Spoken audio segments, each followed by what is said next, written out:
नमस्कार। प्रखर गूंज डेस्क पर आप सभी का स्वागत है। दोस्तों, मैं शाहना परवीन हाजिर हूं आपके सामने प्रखर गूंज पब्लिकेशन के सानिध्य में प्रकाशित काव्य संग्रह शीलाएं मुस्काती हैं की समीक्षा लेकर। शीलाएं मुस्काती हैं की लेखिका हैं आदरणीय यामिनी नयन गुप्ता जी। 108 पृष्ठों के इस संग्रह की समीक्षा लिखी है आदरणीय श्री मनोहर अभय जी ने, जो अग्रिमान पत्रिका के संपादक हैं। काव्य संग्रह की भूमिका लिखी है आदरणीय डॉक्टर लालित्य ललित जी ने। मुख्य पृष्ठ डिजाइन किया है आदरणीय श्री बंशीलाल परमार जी ने, जिनके डिजाइन हंस, परिकथा, उद्भावना एवं परिकथा जैसी प्रतिष्ठित साहित्यिक पत्रिकाओं के मुख्य पृष्ठ पर आते रहे हैं। प्रेम के भोज पत्र पर लिखी यामिनी नयन की कविताएं। सुनते हैं डॉक्टर मनोहर अभय जी द्वारा लिखी समीक्षा। नारी की काया में प्रवेश कर कोई भी रचनाकार स्त्री की पीड़ा को उतनी साफ गोई से व्यक्त नहीं कर सकता जितनी वाक निपुणता से एक महिला सृजनधर्मी। फिर भी यह आवश्यक है कि यह पीड़ा उसकी झेली या भोगी हुई हो, आत्मसात की हो, संत्रस्त महिला की त्रासदी। आजकल समय के शिलाखंड पर प्रेम की अभिप्सा से लेकर प्रेम में छली गई किशोरियों, परित्यक्ताओं, भुलाई हुई स्त्रियों या खुरदरे दाम्पत्य जीवन पर बहुत कुछ लिखा जा रहा है। इसमें भोगा और ओढ़ा हुआ दोनों हैं। विमर्शवादियों का हल्ला गुल्ला भी। यामिनी नयन गुप्ता जी हिंदी कविता की ऐसी स्थापित साहित्य धर्मी हैं जो महिलाओं के मन की उथल पुथल, बदलती सामाजिक जीवन शैली से पैदा हुई बेचैनी और नए समीकरणों को सशक्त स्वर दे रही हैं। उनके स्वर में छिछली भावुकता नहीं, महिलाओं के हर्ष विषाद की गहरी अनुभूति है। साक्षी हैं शीलाएं मुस्काती हैं नामक संकलन की 62 कविताएं।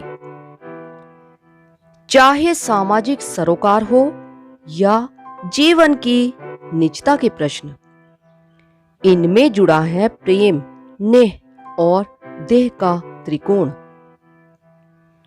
व्याकुल मन का संगीत और प्रेम में पड़े होने का एहसास। प्रेम, नेह और देह की इस यात्रा में कभी देह पिछड़ जाती है अदेह को जगह देने हेतु, तो कहीं सशक्त साम्राज्ञी बन बैठती है। अब मैंने जाना क्यों तुम्हारी हर आहट पर मन हो जाता है सप्तरंग। मैं लौट जाना चाहती हूं अपनी पुरानी दुनिया में, देह से परे। बार बार तुम्हारा आकर कह देना यूं ही, मन की बात, बेकाबू जज्बात। मेरे शब्दों में जो खुशबू है, तुम्हारी अतृप्त बाहों की गंध है। कहां देह से परे की पुरानी दुनिया, कहां अतृप्त बाहों की गंध। हर मंजर बदल गया, छा गई प्रेम की खुमारी। तुम संग एक संवाद के बाद पृष्ठों पर उभरने लगती है सकारात्मक कविताएं। निखरने लगते हैं उदासी के घने साए। छा जाता है स्याह जीवन में इंद्रधनुषी फाग। प्रेम में डूबी स्त्री को प्रेम के अतिरिक्त और कुछ दिखता ही नहीं। वह प्रेमास्पद से नहीं, उसके प्रेम से प्रेम करती है। मुझे तुमसे नहीं, तुम्हारे प्रेम से प्रेम है। तुम खुद को प्रेम से नहीं कर पाते हो अलग, और अर्जुन के लक्ष्य सदृश मुझे दिखता है बस प्रेम। स्त्री हर काल हर उम्र में बनी रहना चाहती है प्रेयसी। वैवाहिक जीवन उसके लिए विडंबना है, जिसमें है गृहस्थी की उलझने। पौरुष दम से जूझती पति की लालसाएं, जबकि ये चाहती हैं कि बची रहे जीने की ख्वाहिशों की जगह। यांत्रिक जीवन से परे बनी रहे नींदों में ख्वाबों की जगह। नारी विमर्शवादी अनामिका कहती है, बच्चे उखाड़ते हैं डाक टिकट पुराने लिफाफों से जैसे। वैसे ही आहिस्ता आहिस्ता कौशल से मैं खुद को एक बार करती हूं तुमसे अलग। अनामिका जी भूल गईं कि प्रेम संबंधों को जोड़ता है, उखाड़ता नहीं। खटास से भरे होते हैं प्रेम विहीन संबंध, पर समय बदल रहा है। अलग कर लेना सरल हो चुका है। सुलभ है मनचाहे साथी जिनकी प्रेमिकाएं कभी बूढ़ी ना हुई। साल दर साल बीतते वर्षों बाद भी रही प्रेमी के दिल में। इस स्मृति में कमसिन कमनीय उस उम्र की तस्वीर बनकर महकती रहेंगी वो स्त्रियां, किताबों में रखे सुर्ख गुलाब की तरह। सीधी बात है, विवाहिता स्त्री की उलझनों से मुक्त कमनीय जीवन बिताया जाए। फिर परिवार का क्या होगा? स्त्री पुरुष का मिलन नैसर्गिक है, कुछ नैसर्गिक आवश्यकताओं की पूर्ति के लिए। अतृप्त बाहों की गंध से कहीं अधिक गंधमयी सुगंध से प्लावित जीवन। डॉक्टर पद्माजा शर्मा को दिए एक साक्षात्कार में प्रसिद्ध कथाकार साहित्य भूषण सूर्यबाला ने कहा, देह पर आकर स्त्री मुक्ति का सपना टूट जाता है और एवज में बाजार की गुलामी मिलती है स्त्री को। पुरुष से मुक्ति की कामना पुरुष वर्चस्वी बाजार की दास्ता से आ जुड़ती है। स्वयं को वस्तु कमोडिटी बनाने के विरोध को लेकर चलने वाली स्त्री आज स्वयं अपने शरीर की सबसे अनमोल पूंजी को वस्तु कमोडिटी बनाकर बाजार के हवाले कर रही है। यामिनी का कवि वस्तु या कमोडिटी के जंजाल से बचाकर प्रेम की शुचिता को बनाए रखना चाहता है। यद्यपि वह चूकता नहीं प्रश्न उठाने से। मेरी छवि, मेरे बिंब और संकेतों में गर तुम बांच नहीं सकते प्रेम, तो कैसा है तुम्हारा प्रेम और कैसा समर्पण? रास नहीं आ रहा है मुझे। तुम्हारा होकर भी ना होने का भाव।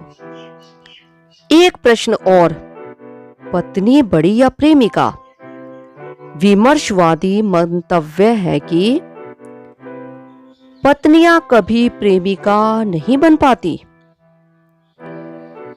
कंचन कुमारी कहती हैं, तुम्हारी दुनिया में पत्नियां प्रेमिकाएं नहीं होती।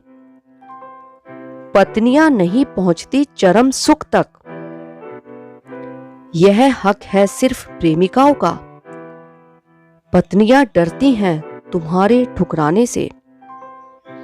प्रेमिका नहीं डरा करती। वहां होता है विकल्प, सदैव किसी और साथी का, अर्थात सब कुछ अस्थायी है। एक देह का चरम सुख नहीं दे पाया तो दूसरा सही, दूसरा नहीं तो तीसरा। प्रेम ना हुआ तीहर है, जब चाही बदल ली।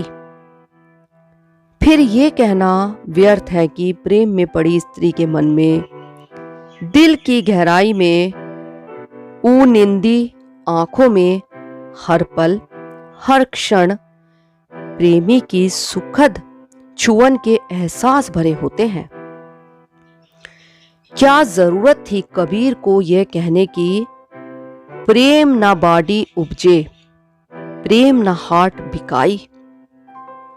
राजा परजा जेही रुचे, सीस देही ले जाई। शायद आयातित आधुनिकता और बाजारी संस्कृति में बुढ़िया गए हैं कबीर।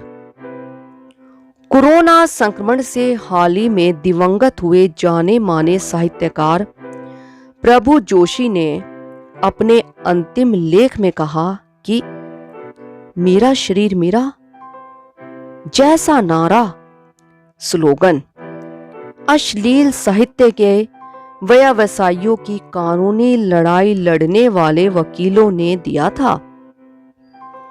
उसे हमारे साहित्यिक बिरादरी में राजेंद्र यादव ने उठा लिया और लेखिकाओं की इस बिरादरी ने अपना आप्त वाक्य बना लिया।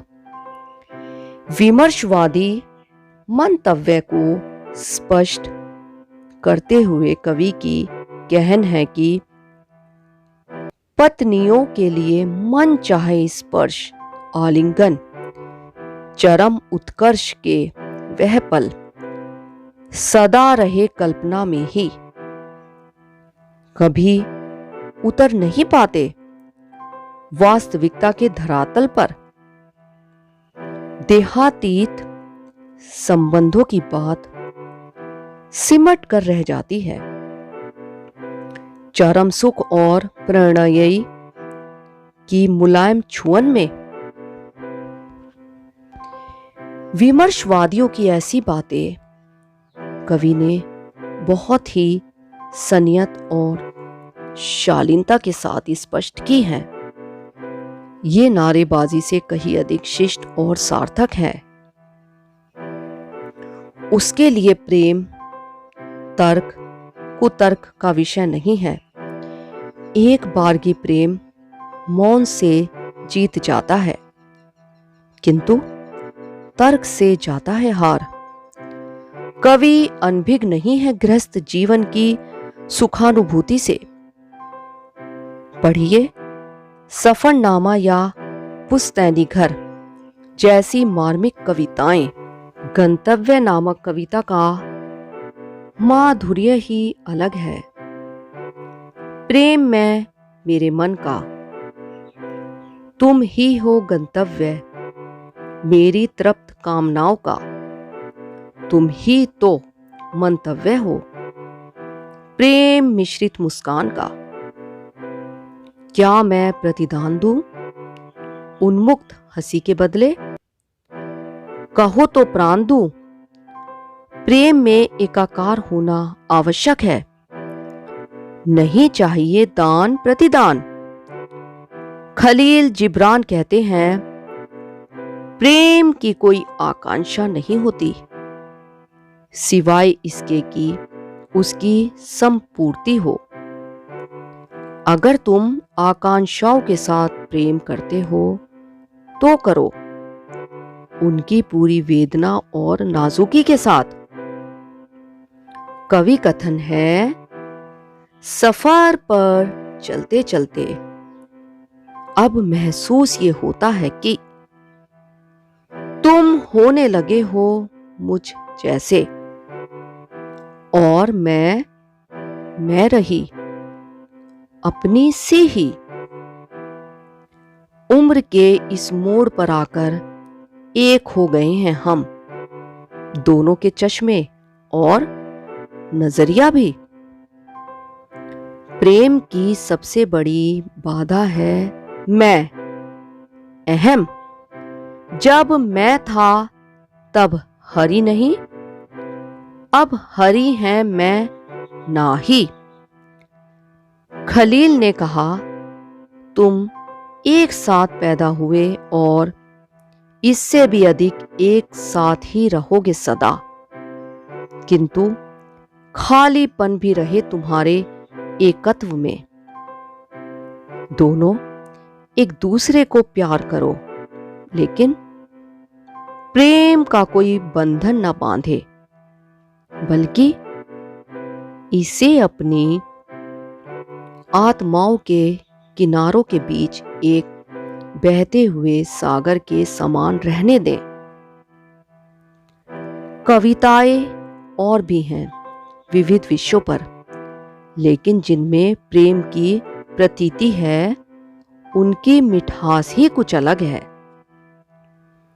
प्रेम भी ऐसा जिसमें मिलन और विरह की धूप छाई है। विरह में शोक नहीं, मिलन की प्रत्याशा के श्लोक हैं। अरे, प्रेम तो मृदुल और मधुर होता है। इसकी आगवानी में बिछ जाते हैं सैकड़ों इंद्रधनुष, हजारों सुकुमार पुष्प, जिनकी पंखुड़ियां कुचल कर रख देती हैं हीरे के शिला खंडों को। हीरे सा हृदय हमारा कुचला शिरीष कोमल ने। प्रसाद।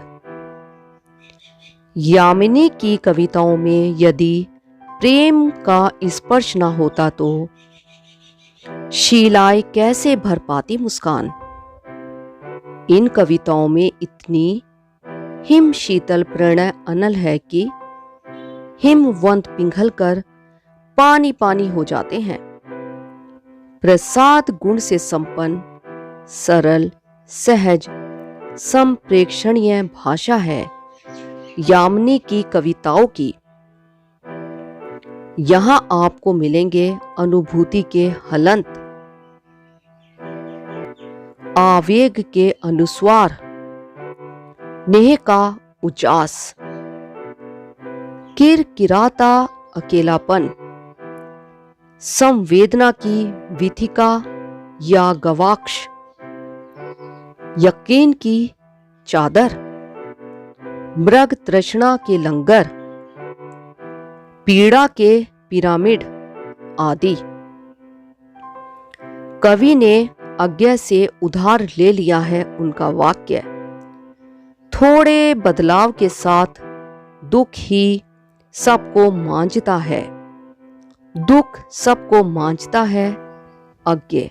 ऐसा कहना कि हर स्त्री लिखा कर लाती है लेखे में कोई ना कोई अपजस अपने नाम बात के साधारणीकरण का संकेत देता है। अच्छा होता यदि प्रिय के जाने पर मन का बुद्ध होने की जगह यशोधरा के मन की बात कही होती। उस निर्दोष को भरी नींद में छोड़ सिद्धार्थ तथागत बनने निकल पड़े। एक स्त्री ही उसकी वेदना को गहराई से समझ सकती है। कुछ भी हो, कवि ने अपने प्रथम प्रकाशन के माध्यम से सिद्ध कर दिया कि उनकी कविताएं बाध्य करती हैं शीलाओं को मुस्काने के लिए। सार्थक है कवि का श्रम और उसकी सारस्वत साधना। आने वाली सुबह और भी उजली होगी जब शीलाओं की कोख से दूधिया झरने झरझर करते गुनगुनाएंगे कवि की प्रेमासिक्त कविताएं। धन्यवाद। अभी आपने आदरणीय यामिनी नयन गुप्ता जी के काव्य संग्रह शीलाएं मुस्काती हैं की समीक्षा सुनी। आशा करते हैं आपको समीक्षा पसंद आई होगी। आपका कोई भी सवाल या सुझाव है तो कृपया हमें कमेंट बॉक्स में कमेंट करके जरूर बताएं। आपके सुझावों का हमें इंतजार रहेगा और अधिक ताजा तरीन खबरों के लिए जुड़े रहें प्रखर गूंज के साथ।